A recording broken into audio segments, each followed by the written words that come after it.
Hey everybody, and welcome to Isami Rat Care. So the babies are now 4 weeks old. They're growing fast, as you can see. They have been upgraded to a bigger cage, which is the major thing that happens this week for me.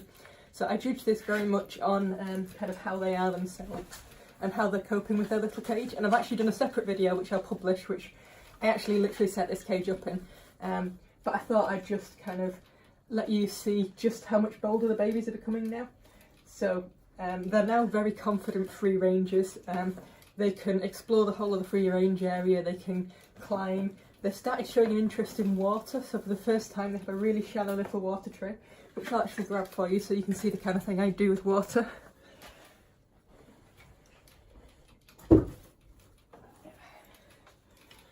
So here you go, it's very shallow. It's only, let's say, about a centimetre deep at this stage and has various things in it and a platform for them to stand on that's nice and secure.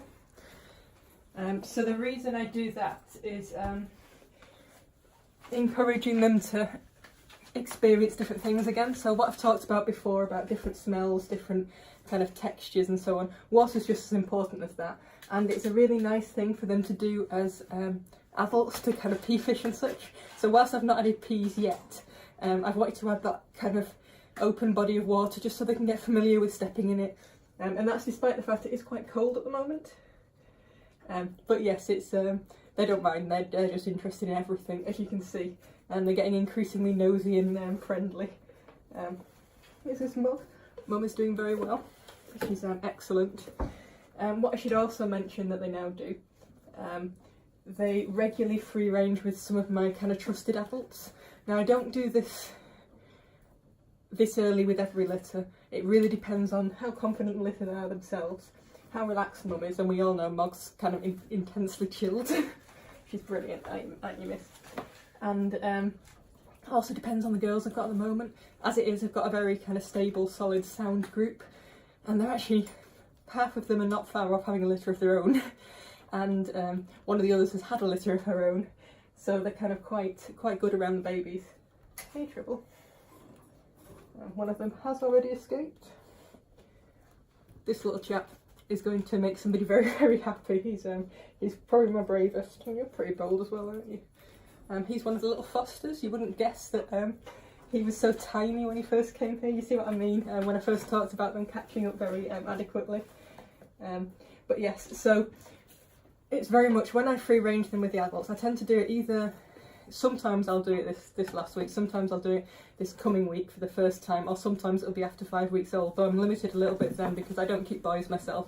And to be honest, I'd be very wary about doing it with boys. It's very different to do it with Mog's cage mates who know Mog's around to supervise the baby's smell of Mog, versus a book. I don't think I'd personally do that. I wouldn't feel comfortable doing that until they're at introduction age. But it works very well if you've got a spade doe from the same group as Mum to do that with. But yes, so I tend to start around about 3-4 weeks old with kind of letting them play and meet adult rats. And the reason I do this is partly, again, socialization, shows them meeting other adult rats and learning how to interact with them. It's also quite handy from an intro point of view because their first instinct with adult rats is to try and feed off them. And of course, 90%, or in fact far more percentage of adult rats will not be lactating at the time of introductions.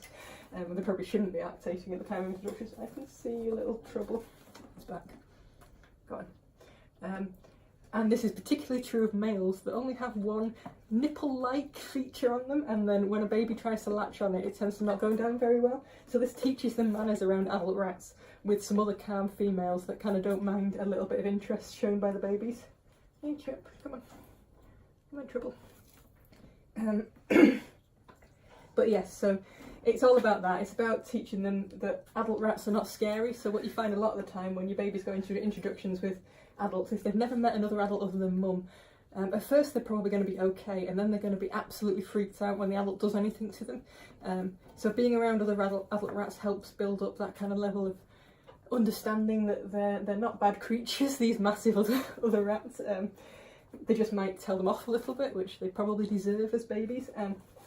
To be fair, they don't tell these guys off at the moment, otherwise I won't be doing it this early. In fact, to be honest, the way I play it, and I should probably film this at some point, is As soon as the adult does seem like they're a bit fed up with the babies, they go back on the floor. So my free range setup is a work surface that the adults can't get up to without help. So what they do instead is they climb up my leg, and then I'll put them up there. If they're interested, they'll have a run around on the baby free range area for as long as they choose, and then when they want to get back off, they come back to me and I put them back down on the floor. And that element of choice helps. It keeps them nice and calm, keeps the babies nice and calm, and if they don't want to interact with the babies, then that's absolutely fine, and they don't have to. So that works great. So that's in terms of kind of socialisation. I do a lot of that. I also sometimes this week have people around to visit the babies, because as you can see at the moment, they're getting more and more excited and interested. In fact, having a fight at the moment in the cage, and oh, it's just Mogs. Sorry, I thought baby had escaped. Mogs are okay to explore the rat room. Yeah, so you want this week to be about new experiences, new noises, lots of, like, they've had the telly on quite a bit in the room to get them used to weird sounds and such. It's Mr. Goosey Dumbo again. And it's very much exposure and kind of getting them interested and used to things. So from a socialisation point of view, so if you have new people that you can bring around, it's brilliant for that. I must start inviting people around. Work's been a bit manic this last week, so I've not had a chance to yet. But I'm kind of eyeing up a few people to come up in the next week, and then towards the end of that week they'll be going on their first visit, which I will tell you about in the next week's video. But yes, so it's kind of maximum exposure, maximum new things. Free range area changes regularly. It's got a lot more height than when you last saw it, and its own digging box. They absolutely love the area, and I'll kind of quickly rotate this and show you the area as it's set up at the moment, ignoring the fact there's a bag of wet food on there because that was for feeding somebody, the oldies, before. But you can see there's a lot more height. They absolutely love these peanuts. So these are starch peanuts, so if you put them in water they dissolve, but they're edible, and they absolutely love carrying them around and eating them. But yes, they've got a proper digging box now, and various other things, and this is new as well because for the height. So that's very much evolved over the past kind of few days, and I kind of add new things every couple of days or so just to see how they get on. Oh, we have an escape artist. Hey, Triple. Apparently Mr. Topaz Dumbo is just as much trouble as his brother. Go. So yes, the other big thing that you can see is they've moved into a big cage. So last week, when I filmed this, they were in Alaska, which was well set up, but didn't have nearly as much opportunities to explore and do things as this did. So this week I set this up, and that was about halfway through the week. I judge it off when I see them climbing around kind of the low-level Alaska cages with no trouble at all. So climbing up and down the bars, and on free range again, racing around and just kind of not having any fear and actually not falling off as much, then I know they're ready for this kind of cage. Again, they're siblings over siblings or cousins, depending whether they're fosters or not, over at Lovecraft. They're a little bit behind, and their slower start in life has meant that they're just moving into this setup this weekend, and that is perfectly fine. There's nothing wrong with them taking a little bit longer to kind of get their confidence up.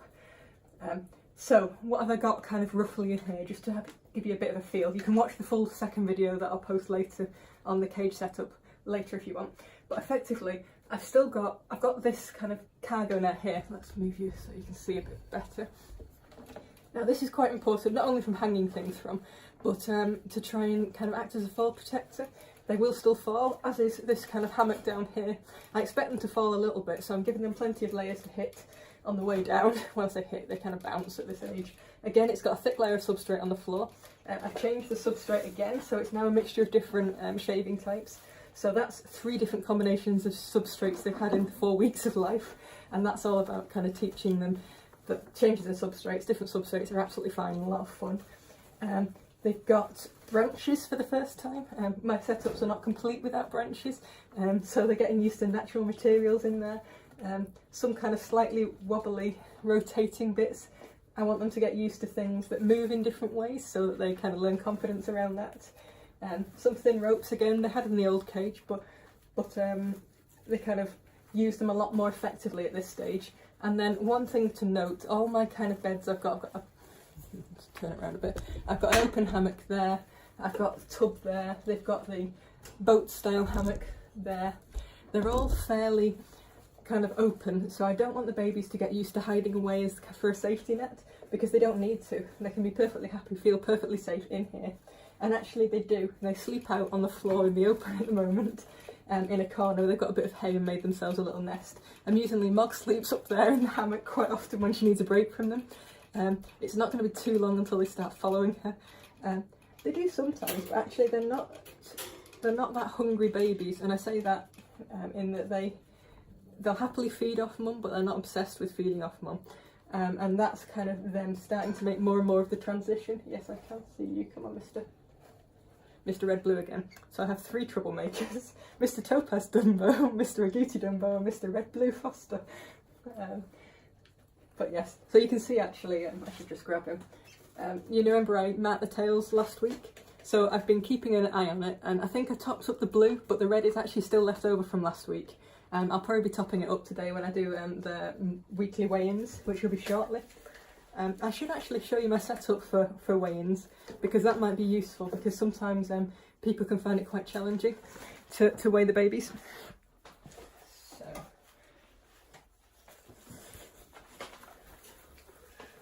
get assorted bits from around the cage. So, simple set of kitchen scales, so nothing fancy.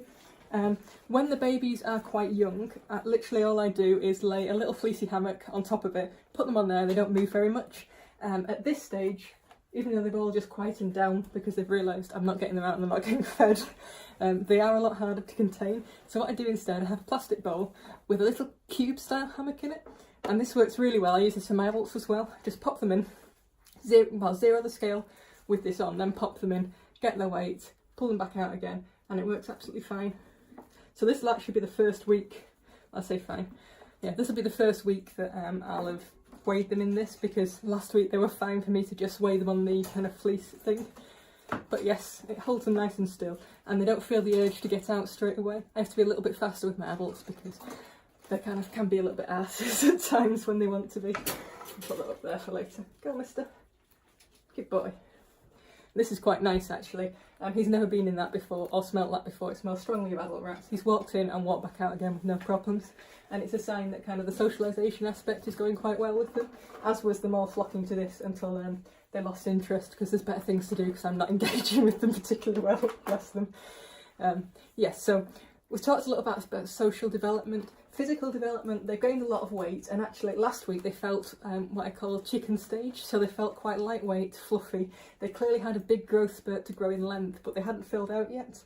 Whereas now, if you kind of hold any of them, they've got a real substance to them. They feel very solid, they feel quite filled out, so probably what's going to happen soon is they'll have another growth spurt and they'll grow longer, and actually there is a kind of fairly major growth spurt coming towards the end of next week, which will change things a lot, but currently they all feel lovely and solid and nice in themselves. Physically, there's not many other changes other than that physical growth and that kind of gaining of muscle. And I will say that happens at different kind of times depending on the babies and their growth. So I wouldn't be surprised if it's slightly different even with their kind of cousins and siblings over at Lovecraft. In fact, I'll see them next week, so it'll be interesting to compare them in terms of feel. Though all of them are very similar weight now actually. The fostering worked. Right, so that's kind of physical development, social development. Habitat we've talked about, and free ranging area. In terms of feeding, everything's much the same. They are, like I say, they're not feeding off mum as much. They do love their kind of dry food.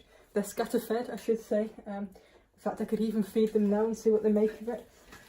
It'll probably wake some of them up. Oh, sorry, Mog. I'll pop Mog back as well, otherwise she'll feel left out. But yes, effectively at the moment, for 9 of them, I'm feeding them a good handful of dry mix. Yes, dinner time. And I'm scattering it around. Again, I'm putting things in different places. I want them to kind of learn to hunt for it because that's very much normal for me. They're straight in there and they're digging and they're looking for it. Mog's like, where's my special bit? I always get a special bit. As well as the dry mix, what I do give them is some extra kibble, which I've just got in a box on top of the cage. Mog, what's this? Yes, that's your kibble. Again, that's just to top up the protein amount. They've had a few wet meals. They had one yesterday actually. I'm not giving them one today because they feel really solid and nice. Well, when I say today, I'm not giving them one now. I'll see what they feel like in this afternoon. I'll also feel what Mog feels like. but they've all got like quite a chubby belly at the moment, so I don't feel like they need that extra. So it's very much something I judge from day to day. Babies change very quickly because they process the nutrients very fast. You want to explore more than eat, miss? That's weird. Trouble. Well, she's been eating the bone they've got up there as a chew toy. But yes, they've also had some chicken bones today, actually. Yesterday, on that subject. I'll do this on Mog, I'll keep coming out. And they've also got a little bowl where they've started to get kind of fresh water in so that it can splash around and lick it. They really like that, actually. If there's any water in there, they will use it over off the water bottles until it's dry. I don't put too much in because as much as I trust them, I don't want to chance fate and make it really deep in case somebody falls in and hurts themselves. But to be honest, now they're getting bigger, I'll probably start filling it a little bit deeper. They tend to get their supplement water in there, but they do love it. Yeah, so other than that, in terms of feeding, I'm just feeding them gradually more as they need it, and that is very much off-hand feel. If they feel light, bony, kind of not quite right, then they need more food. If they feel solid and kind of dense like they are at the moment, then they don't need lots of extra. So it's very much, it's really hard to describe. I could weigh out what I fed them, but it wouldn't mean loads to you. I suspect it's probably about 45 grams of dry mix, maybe a little bit more, and probably about 10-15 of the kibble. But that's just a guess. I haven't weighed it, and I don't tend to weigh it for these groups because it changes so much so fast that it's not a reliable way of judging it. Whereas for my main group, because they're pretty stable in terms of their nutritional needs, I weigh it every day. So it's kind of see what works for you on that one. It's very instinctive, feeding babies well. Right, so that's from a feeding point of view. Risks in health-wise, week 3 is a nice peaceful one. There isn't a lot of stuff that you really need to look out for. The only thing to check is where you've got runts or rats that are a lot smaller, they should be starting to gain and catch up a little bit. That's because as everybody starts eating their dry mix, there is more opportunities for them to get food in without competing for mum's milk. In fact, there's often more opportunities for them to get mum's milk. So you would normally see them catching up a little bit, much like the little Fosters are doing very well at the moment. And I expect when I do the weigh-in that they'll be caught up a little bit and be gaining substantially. So you want to keep an eye that they are still gaining and they're growing. But the real week for that is next week, actually, for keeping an eye on that side of things. So that's probably it from week 3. It's a very enjoyable week. The babies are growing in confidence, they're happy, they're lovely, they're licky. Oh, actually, that's one thing I should mention. From a picking point of view, I actually start noting down now which babies start shining in terms of temperament. So I'm doing this all the way through from week 3 onwards till week 7 or 8, whenever they go to their new homes. And what I'm doing is when I'm free ranging or when I'm interacting with them like I was earlier, before they're eating, I just make a note of who consistently shines in a particular session. So is there a rat that's always with you or kind of engaging with you? Is there a rat that's hanging back actually? And then I might note down that this rat isn't regularly hanging back. And what I do, I've got my whiteboard, I'll post a picture at the end with all the weights on, but I also have a little kind of column where I put dots on it, and the dots represent how many times they kind of stand out in a particular free range. Some free ranges, like there was one Friday night where every single rat shone, and it was really lovely actually, but it was bloody hard. You think this litter is not going to be an easy one to assess in terms of temperament. I'll probably do some temperament tests later on anyway, in terms of curiosity and such, specific ones, but to be honest, I find the interaction on free range and the kind of way they choose to interact with you and with new objects and new people to be much more reliable than any kind of single temperament test, which can catch them on a bad day. But yes, so that's the kind of thing that I look for, the rats that shine. And that's something, you find some breeders will not handle their rats at this stage. They will not do any of the socialization that I do because they find that, or they believe that pollutes their data, that they then can't believe it. But then when you're relying on a single days of temperament testing, it's not really representative of the rat. What I find is, like Mr. Blue Spot on his tail, one of the Fosters, he has days where he'll hang back, and then he has days where he's so forward and in your face, it's absolutely lovely. And there's definitely a lovely little rat there. He's just probably going to be one of those rats that has his shy moments, and that's fine. But that's kind of like assessment. If I caught him on a good day, I might think he was like one of the best temperament in the litter. When I catch him on a bad day, I think that he was really, really shy, quiet, and not engaging at all. But the fact I've caught him on every day has given me more data to work off. and it's still easy to see the kind of temperament differences in there. You've seen that 3 of the babies today have been very kind of interactive, trying to get out of the cage, explore, bold, and that's brilliant, and that will be kind of noted down. I just noted down positive is a little spot, negative I do a little kind of dash. At the end of the week I'll get a kind of rough feel, and then I'll rub most of it off and just keep about kind of a one spot for the really positive rats, or a negative if there's any rats that have been regularly nervous, and then start again the next week. And over time I'll build up this picture of them, and that comes really useful when I'm trying to pick my keepers, as well as when I'm trying to decide who's home to what. So if I've got a particularly kind of shy rat, then I may look for a more experienced home for them. I'm unlikely to keep them for myself because I don't want to breed from them unless they're the kind of rat that does actually need me. But I found that I've got some lovely kind of experienced homes that tend to do really well by that kind of rat anyway, so it's all options. But understanding their temperament helps me pick the right homes for them, and also helps me pick the best keepers. It's not perfect, rats can change a lot. By the time you're kind of doing your picking around about 6-7 weeks, they're still only part of the way through their development. They're still only partly becoming the rats they're going to be, and there's a lot of stuff that will shape and influence that. But it's still nice to build up that picture, and it's still more reliable, I find, than just judging it off 1 or 2 days in their lives. So that's kind of the other thing that I'm doing at this stage. I'll take a picture of the board as it is at the moment, stick it on at the end. You'll see the little spots against them, and then you'll also see how the weights are gaining as well, which might be interesting. And I'll also stick a bit of a picture which shows the kind of developments in terms of size. I've been tracking Mini Diddy. I didn't know she was Mini Diddy from the first picture. She was just the only topaz female, so nice and easy to find.